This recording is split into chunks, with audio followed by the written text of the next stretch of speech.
I came back after years of being overlooked, only to reveal my sister's fiancé was a fraud and prove to my family that I will never be invisible again. My father's name flashes on my phone screen for the 5th time. I watch it vibrate against my glass desk, the sleek surface a far cry from the scratched oak table where I did homework as a child. Outside my window, Chicago's skyline gleams in the afternoon sun, 5 stories up and 800 miles from the rancher home where I learned to make myself small. I hover my finger over ignore again. The leather chair creaks as I shift my weight. The phone falls silent. 3 seconds later, an email notification appears from Lawrence Reynolds. Subject, your sister needs you. Last chance. My stomach tightens as I open it. The words blur together except for the final line. Chloe's wedding is the most important event of her life. Be there or forget about any future support. A voicemail notification pops up next. I press play and set it on speaker. Maiden, it's your father. His voice fills my apartment, commanding as ever. I don't know what game you're playing, but this has gone on long enough. Your sister's wedding is in 2 weeks, and the festivities start this weekend. If you can't put aside whatever grievance you have for Chloe's special time, then you can forget about any future support from this family. Your mother is beside herself with worry. Call me back immediately. A bitter laugh escapes my throat. I cross to the closet and pull out a framed diploma hidden behind winter coats.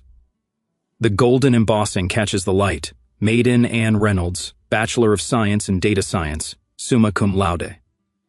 3 years collecting dust instead of hanging on my wall because old habits die hard. My phone buzzes with a text from my mother. Please call. Your father is getting impatient. I glance at the calendar on my desk. Chloe's 2-week wedding extravaganza is highlighted in angry red. 14 days of ceremonies, parties, and photo shoots for the golden child's perfect day. I tap open my banking app. $138,139 in savings. More than enough to never need their support again. They just don't know it yet. A memory surfaces, 3rd grade, clutching my report card with 5 perfect days. Mom sat at the kitchen table, nodding without looking up from her magazine. That's nice, honey. That same night, the living room erupted in cheers for Chloe's participation ribbon from the school play. Did you see how she projected her voice? She was the best one up there. Dad's face glowed with pride while I sat, invisible, on the stairs. The science fair my sophomore year. The blue ribbon I won for analyzing local water quality. The empty chairs where my parents should have been. They'd gone to Chloe's soccer game instead. She'd scored 1 goal and they talked about it for weeks. Principal Williams handed me my award. Your parents must be so proud. I nodded, the hollow feeling in my chest already familiar. Then, senior year, the thick acceptance package from the University of Chicago. My hands trembled as I read the scholarship offer. Chicago? Mom's forehead creased with concern. That's so far away. Chloe might feel inferior if you go there when she's just attending community college. Dad didn't even look up from his newspaper. We've discussed this. You're staying local. End of story. The quiet negotiation that followed, I could live in the dorms at State, just 20 minutes away, for quiet study, I'd argued. They agreed, believing I'd surrendered. 2 weeks later, I boarded a bus to Chicago with everything I owned in 2 suitcases, leaving a carefully crafted paper trail of community college. Registration and a fake dorm assignment, the calculated risk of my first real independence. Now I stand before my bathroom mirror, no longer the invisible daughter. My reflection shows someone they wouldn't recognize, confident, successful, unburdened by the need for their approval. I return to my desk and trace my fingers over my name on the diploma. Maiden Ann Reynolds, product analyst, 6-figure salary, invisible no more. My laptop screen glows as I open the airline website. My fingers move decisively across the keyboard, booking a first-class ticket home. Time they finally see me, I whisper to my reflection in the darkened screen. I pack my designer luggage with precision, tucking the diploma between layers of clothes. A gentle smile spreads across my face as I imagine their expressions when they finally learn who I've become. Have you ever had to hide your success from those who should have celebrated it most? What would you do if your family only valued you when they needed something from you? My homecoming is about to teach them a lesson they never expected. The rental car crunches over familiar gravel. I park behind a florist's van, unloading cascades of white roses. My childhood home has transformed into something from a bridal magazine, with ivory fabric swags draped across the porch railings. My mother opens the door before I knock. Her hair colored a precise shade of honey blonde, not a strand out of place. Maiden, finally. Her hug feels like a performance, too stiff and too brief. Decided to support your sister, I see. Inside, the house smells of vanilla candles and fresh paint. Wedding planning has turned every surface into a staging area. My father emerges from his study, reading glasses perched on his nose. He doesn't hug me, just nods over a clipboard. Good, you're here. The programs need to be folded, and these guest welcome bags assembled. He thrusts the clipboard into my hands. Chloe needs these done by 4. I just walked in the door, Dad, and now you have something useful to do. Chloe appears at the top of the stairs, phone pressed to her ear. No, I specifically said cascading arrangement, not gathered. This is literally ruining everything. She spots me and holds up one finger in the universal sign for wait. Do you understand this is the most important day of my life? When she finally descends, she air kisses near my cheek. Matt, thank God. The caterer is threatening to quit, and Mom is useless with the seating chart. Nice to see you too, Chloe. Elliot's planning this surprise for the reception, and I need to make sure it coordinates with everything else, she continues. Elliot? I set down my bag. Her fiancé, my mother supplies. You'll meet him at dinner. He's absolutely wonderful, such a brilliant investor. Crypto millionaire, Chloe corrects, with obvious pride. Elliot Brady arrives at precisely 6:30, carrying an expensive bottle of wine and wearing a smile that doesn't quite reach his eyes. He's taller than I expected, with the kind of clean-cut handsomeness that belongs in commercials for luxury watches. The mysterious sister finally appears. He grips my hand too firmly. Chloe said you were some kind of computer genius hiding away in the big city. Product analyst, I correct. Sounds intense. He winks. I've got some friends developing an AI trading platform. Revolutionary stuff. We should talk shop sometime. During dinner, Elliot dominates with tales of crypto investments and exclusive opportunities. My father hangs on every word. So which exchanges do you primarily trade on? I ask during a rare pause. Elliot's smile freezes momentarily. Oh, a mix. Mostly private platforms, exclusive access through my network. Fascinating. And your company's based where? We're decentralized, he replies smoothly. The beauty of blockchain, right? I've got partners in Singapore, Zurich, Dubai. My father shoots me a warning look. Maiden, not everyone wants to discuss business at dinner. Later, searching for wedding programs in my father's study, I stumble across refinancing paperwork for the house, dated 3 weeks ago.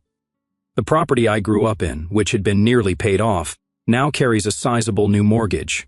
Voices drift from the adjacent dining room. Lawrence, are you sure about this second mortgage?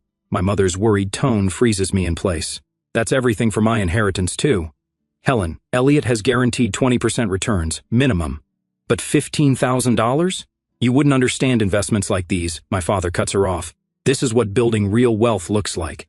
I lean against the wall, my analyst brain calculating risk factors, second mortgage, family savings, inheritance, all flowing toward Elliot's vague investment opportunity. He's a fraud, Aunt Helen's voice is barely above a whisper as we stand in the back garden, supposedly admiring her contributions to the wedding flowers. You see it too? I ask. She nods, her gray eyes so similar to mine, sharp with concern. Your father won't listen to me. Started talking about how I've always been jealous of his success. Mr. Wilson down the street lost $70,000 in an exclusive investment opportunity last year. She continues, sounded awfully familiar when I heard about Elliot's proposals. Maiden, a familiar voice calls from the fence line. Mr. Thomas, my old science teacher, waves. I've been following your career. That Chicago data science program you attended is one of the best in the country. I freeze. How did you... Unlike your parents, some of us actually pay attention, Anne. Aunt Helen pats my hand. For the first time since arriving, I feel seen. Dad, Mom, I think we need to talk about Elliot. We're in the living room that evening. What about him? My father doesn't look up from his newspaper. I've noticed some inconsistencies in his business claims. The way he describes his investments doesn't align with how crypto markets actually function. My mother sighs dramatically. Honestly, Maiden, you've always been jealous of your sister's happiness. This isn't about jealousy. His investment claims don't make mathematical sense. My father finally looks at me, his expression hardening. You don't understand business at this level, Maiden. Not everything fits into your little spreadsheets. The front door opens, and Chloe enters with Elliot. She immediately senses the tension. What's going on? Your sister has concerns about Elliot's business. Chloe's face crumples. Are you serious? You show up after 3 years and immediately try to ruin the only good thing in my life? Elliot places a protective arm around her. It's okay, babe. Some people just don't understand innovation. I look at their faces, defensive, dismissive, deluded, and realize I've miscalculated. They don't want the truth. They want the comfortable fiction that makes Chloe special and Elliot a prince. The invisible daughter sees everything, but no one wants to look. When you see loved ones heading for disaster, how far should you go to protect them from themselves? Would you risk further rejection to save family who never appreciated you? I tuck myself into the corner booth at Rosie's coffee shop, the same spot where I studied calculus during high school. The vinyl seat squeaks beneath me, familiar yet foreign now. My laptop screen glows with open tabs, business registries, investment forums, social media profiles. 3 previous identities stare back at me. Ethan Lewis, Edward Lambert, Elliot Lawson, now Elliot Brady. Same man, different names. Same charming smile, different victims. I sip my black coffee, its bitterness matching the taste in my mouth as I connect unmistakable dots. Need a refill, hun? Margie, the same waitress from my teenage years, appears at my elbow. Her eyes widen as she studies my screen. My cousin lost everything to a man who looked just like that. Called himself Edward something. My stomach tightens. Lambert? That's it. She sets the coffee pot down. Investment scheme. Left town right before the wedding. Broke her heart and emptied her savings. I pull up another browser window. Margie, would she talk to me? A woman in her 50s sits across from me 2 hours later, hands trembling around her mug. I thought I was special, Karen whispers. He made me feel chosen. My sister thinks the same thing. Karen slides a folder across the table. Pictures, bank statements, police reports that went nowhere. Her jaw tightens. He disappeared 3 days before our wedding, along with $60,000 and my mother's heirloom ring. The photographs confirm what I already know. The account statements show transfers to untraceable offshore accounts. The police reports detail 3 other victims with similar stories in 3 different states. I thank Karen and pack up my evidence. The wedding is 5 days away. The knot in my stomach tightens. Where have you been? My mother's voice cuts through the hallway as I step inside. The flower arrangements need checking, and Chloe's having a meltdown about the place cards. I glance at my watch, barely past noon. I was researching something important. More important than your sister's wedding? She thrusts a checklist into my hands. Your father noticed your attitude problem. He says you've barely helped at all. A familiar weight settles on my shoulders, the invisible daughter, now visible only for criticism. I find Chloe in the dining room, surrounded by sample table settings and crumpled tissues. The calligrapher messed up the font. She glares at me through mascara-smudged eyes. Where were you? I've been texting for hours. I check my phone. 3 texts. The first sent 40 minutes ago. You've always done this, Chloe sniffles dramatically. Disappearing when you're needed, then showing up to overshadow me. The accusation lands with practiced precision. For 23 years, my existence has somehow both fallen short and been too much. I'm trying to help you, Chloe. By avoiding wedding preparations? By questioning Elliot's business? Her voice rises. You can't stand that I found someone amazing while you're alone in Chicago, doing whatever boring job pays your bills. I bite back the truth about my boring job that pays twice what she's ever earned. Instead, I pick up a place card and examine the allegedly wrong font. I can call the calligrapher, I offer. Dad already did. Chloe dabs her eyes. At least he supports me. The living room falls silent as I finish presenting my evidence, printed screenshots, bank records, police reports, and Karen's signed statements spread across the coffee table. My parents sit, stunned, on the sofa.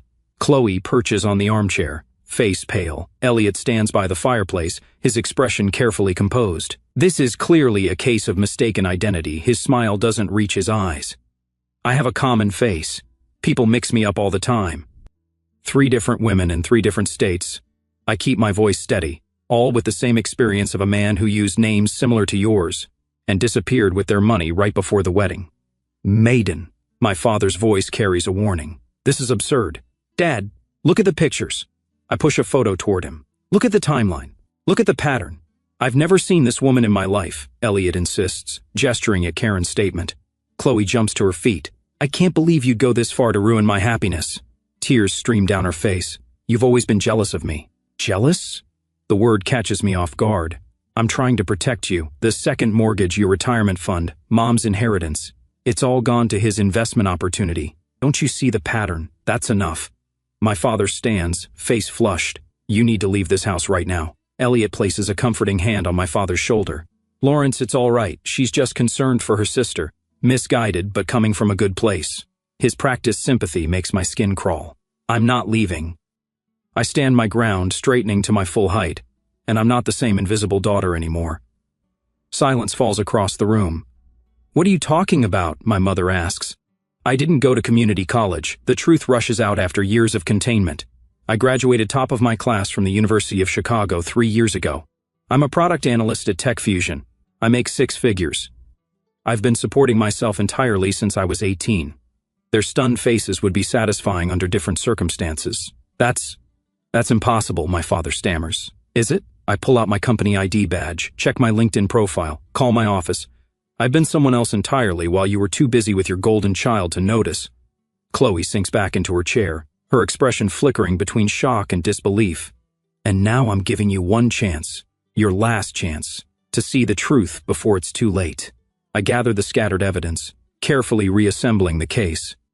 This man is not who he claims to be. The wedding is in 5 days. His pattern is to disappear 3 days before the ceremony, once he has access to all the funds.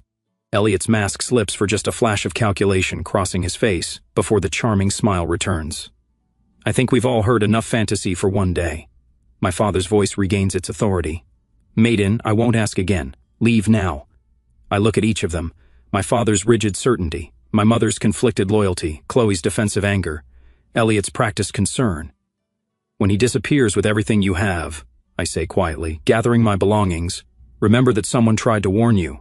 The front door feels heavier than it did when I was 17, sneaking out to study at the library. This time, I'm not hiding who I am. This time, I'm walking away with the truth they refuse to see. Have you ever had to stand alone with the truth while everyone you love chose comfortable lies? What would you do if you were me? Walk away, or fight harder for a family that refused to listen? My next decision will change everything. My phone won't stop buzzing. I set it face down on my kitchen counter and pour another cup of coffee, watching the steam rise in the morning light of my Chicago apartment. 2 days before Chloe's wedding, and the notifications have evolved from demanding to desperate. I flip the phone over. 17 missed calls, 23 text messages, 5 voicemails. The first voicemail plays on speaker. Maiden, he's gone. My father's voice cracks, a sound I've never heard before. Elliot disappeared last night. Call us back. The accounts are empty, everything, even your mother's retirement fund. His commanding tone has vanished, replaced by something hollow. The third voicemail catches me off guard. The police said without a written contract. There's little they can do. My mother's voice trembles. They called it a civil matter. Please, Maddie, we need you to come home. She hasn't called me Maddie since I was 10. Chloe's text glows on the screen. You were right. I didn't listen. Please help us. I trace my finger around the rim of my coffee mug. From my 15th floor window, Lake Michigan stretches blue and boundless. 15 stories up and a lifetime away from the family that only sees me when disaster strikes. My mentor, Vivian, answers on the second ring. You sound troubled, she says instead of hello. They finally believe me about Elliot, I tell her, now that he's gone with their money. And they want my help. Yes. Vivian's silence holds 2 years of wisdom. She helped me build my career when my own parents couldn't be bothered to attend my graduation. What are you considering? She finally asks. I press my forehead against the cool glass of my window. I haven't decided yet. Boundaries aren't walls, Maiden. They're doors you control. After we hang up, I book a flight home for the 2nd time this month. The difference this time, I pack only enough clothes for 3 days. The wedding tent stands half dismantled in the backyard when my cab pulls up. White chairs stacked against the fence. The elaborate flower arrangements, now wilting, still adorn the porch rails. My mother opens the door before I knock, her makeup-free face aged 5 years and 2 days. You came. Her arms hover for a hug I don't step into. My father paces the living room, phone pressed to his ear. He hangs up when he sees me, his eyes flicking to my designer handbag, the watch on my wrist. We thought perhaps you might be able to help with... He clears his throat. Financial assistance until we sort this out. What will the Hendersons think? My mother wrings her hands. And the country club board. Your father is treasurer. Chloe sits curled on the couch, wearing sweatpants and one of my old high school t-shirts she must have found in my former bedroom. Her eyes are swollen. If you had been more supportive from the beginning, I might have listened. Her voice lacks its usual edge, but the blame lands familiar nonetheless. You were always so negative about him. I set my handbag on the coffee table and unbutton my coat. The living room feels smaller than I remember, the walls still displaying Chloe's dance trophies and not a single one of my academic achievements. I can help with some things, I say, my voice steady. Not all. My father straightens. Now, Maydeen, as your father, I can help you file police reports properly. I can contact my colleague who specializes in financial fraud recovery. I can connect you with a lawyer who handles cases like this. I tick the points off on my fingers. I cannot replace the money you lost.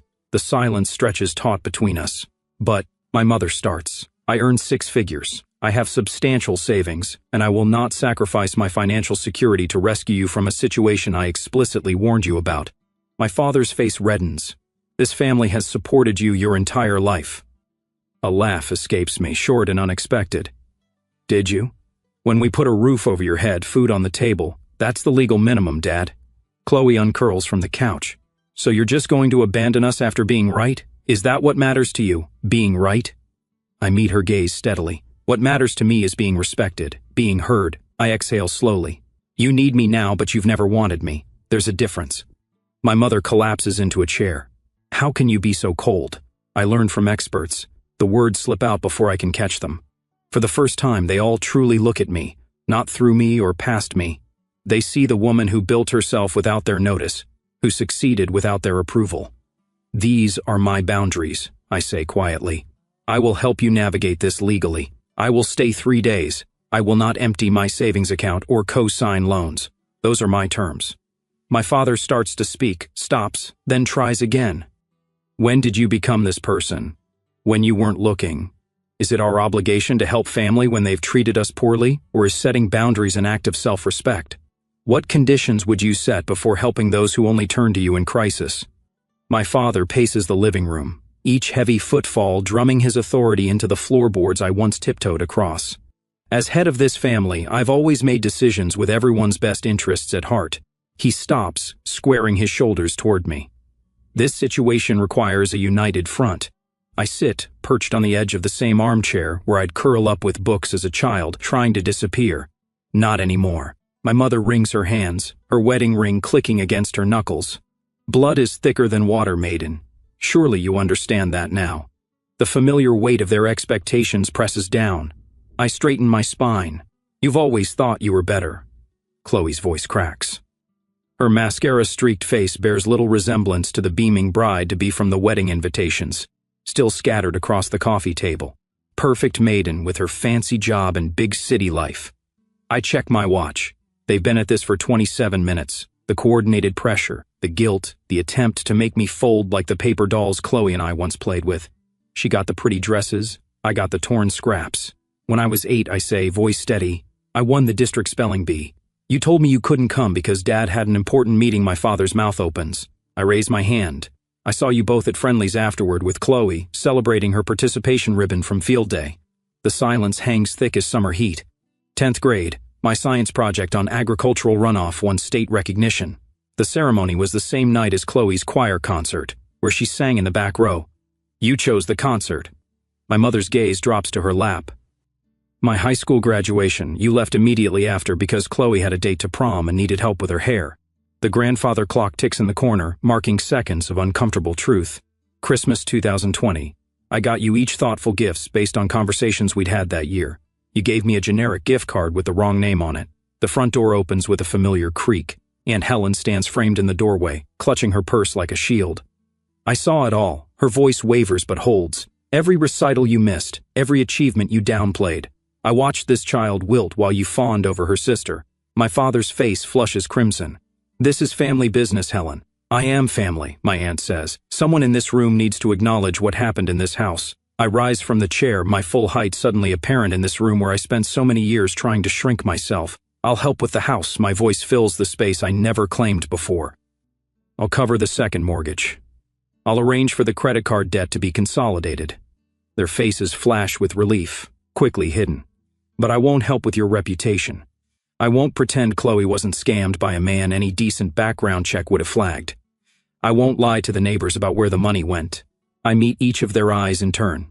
I won't attend any community functions where you parade me around as the dutiful daughter who swooped in to save the day. My father's jaw clenches. You don't get to dictate terms in my house. I do when I'm the one with the means to save it. The words taste unfamiliar, powerful, certain. My assistance comes with legal protections for me. The money will be handled through formal channels with documentation. You won't have direct access to any funds. Think of it as a business transaction, not a family bailout. My mother's eyes widen. We're not some charity case. No, you're not. Charity doesn't come with requirements. This does. From my briefcase, I withdraw 3 copies of a document my lawyer prepared. The paper makes a crisp sound as I place them on the coffee table. This outlines the terms of my financial assistance. A one-time solution, not an ongoing relationship. I'll transfer the funds to pay off the second mortgage directly to the bank. The credit card consolidation will go through a financial advisor I've selected. This is ridiculous, my father blusters. But his eyes track the papers. The second page is an acknowledgement. I tap the document. It states that for years you consistently favored one child over the other, creating an environment of emotional neglect. My mother gasps. We would never sign such a thing. Then I'll leave, and you can explain to the bank why you can't make next month's payment. The room falls quiet, except for Chloe's ragged breathing. My father reaches for his reading glasses with shaking hands. You've become hard. I've become honest. I remain standing. The world didn't break me, neither did you. But I won't pretend anymore. He reads silently, pen hovering above the signature line, his hand trembling. Your mother and I did our best. Your best was deeply unequal. The words emerge without anger, just truth. 10 minutes later, all 3 signatures mark the page. I text my financial advisor to proceed with the arrangements we discussed. I pull out my phone and make a call. Miss Winters, we're proceeding with Plan A. Yes, the full arrangement. The documentation has been signed. You'll receive copies within the hour. I turn to my family. Rachel Winters is a certified financial advisor who specializes in family debt restructuring. She'll contact you tomorrow to begin the process. Everything will go through her, not me. My father opens his mouth to object. This isn't negotiable, I say. She'll ensure the mortgage gets paid and creditors are handled properly. The money never touches your accounts directly. I gather my things without rush or ceremony. No tearful embraces, no promises to call soon. I hope you find peace with your choices. I straighten my jacket, check that I have everything. Aunt Helen follows me onto the porch. Will you be all right? The afternoon sun warms my face as I look at the street where I once waited for a school bus, dreaming of escape. I already am. I walk to my rental car, back straight, steps measured. The rearview mirror shows the house growing smaller, but I don't look back. Some bridges can't be rebuilt, some shouldn't be. Sunlight streams through the bay windows of my home office, casting golden red rectangles across the maple desk where I've arranged my life in neat, purposeful rows. My Chicago apartment is gone, traded for this craftsman bungalow with its solid bones and history. 1 year since I walked away from the Reynolds family drama, the diploma now hangs centered on the wall. Maiden Ann Reynolds, Bachelor of Science in Data Science, summa cum laude, no longer hidden behind winter coats, no longer secret. My laptop chimes with an incoming video call from Layla, the 3rd student in my mentorship program for first-generation college women. Her face appears, bright with news about a scholarship interview. I used that preparation technique you taught me, she says, tucking her dark hair behind her ear. When they asked why I deserved it more than others, I didn't apologize or minimize. I told them exactly what I'd accomplish with it. I leaned forward. Her smile breaks wide. They called an hour ago. I got it. You earned it. I correct her gently. There's a difference. After the call, I step into my backyard garden. Spring has coaxed the first green shoots from soil I've amended and nurtured through seasons of patience. My fingers brush the tender leaves of tomato seedlings. These will grow strong, unlike the withered roots I left behind. The letter from my therapist, Dr. Chen, sits on the patio table.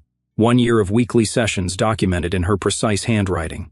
Patient demonstrates significant progress in establishing healthy boundaries and recognizing her inherent value separate from family validation. Wednesday afternoons still belong to the community center, where I teach financial literacy to young women. Last week, Tanya, a quick-witted 17-year-old with a spark that reminds me of myself, spotted the warning signs in a pyramid scheme targeting her mother. I showed her the numbers don't add up, she told me, spine straightening. My phone buzzes with Aunt Helen's monthly update. I scan the text, Dad and Mom still struggling to refinance the house. Chloe working part-time at the local bank, attending therapy twice a month. No mention of attempts to contact me directly. The boundary holds firm on both sides. The garden timer chimes. Time to prepare for tonight. The community center auditorium fills with steady applause as I walk toward the podium. The mentorship program I founded has been recognized for its impact on first-generation college students. The award feels substantial in my hands. glass and metal catching the light, solid and real. I scan the crowd as I speak. No empty chairs where parents should sit. Instead, Dr. Chen nods encouragingly from the third row. My neighbor, Mrs. Grayson, who brings me heirloom tomato seedlings, beams with unrestrained pride. Colleagues from work value my analytical mind for exactly what it is. Friends ask how I'm doing and actually wait for the answer. When I started this program, I tell the audience, I thought I was helping others find what I never had. What I discovered instead was that worth doesn't come from external validation. It grows from within when we truly see ourselves. Back home, I opened my laptop to finalize details for the Reynolds Visibility Scholarship for academically accomplished students whose achievements have been overlooked. The essay question reads, describe a time your contributions went unrecognized and how you maintained your sense of value. A notification pops up from Sasha, my first mentee. You saw me when no one else did. That changed everything. As twilight softens the edges of the day, I water my garden with methodical care. The tomato plants stand alongside peppers, zucchini, and herbs, each chosen, planted, and tended by hands that know their own strength. The rustle of leaves in the evening breeze sounds like whispered approval. I touch the stem of a rose bush I pruned severely last fall. It's sprouting new growth, stronger than before. Some things grow stronger when cut back. I whisper, a smile tugging at my lips, as I survey the life I built, thriving, rooted, and finally completely visible.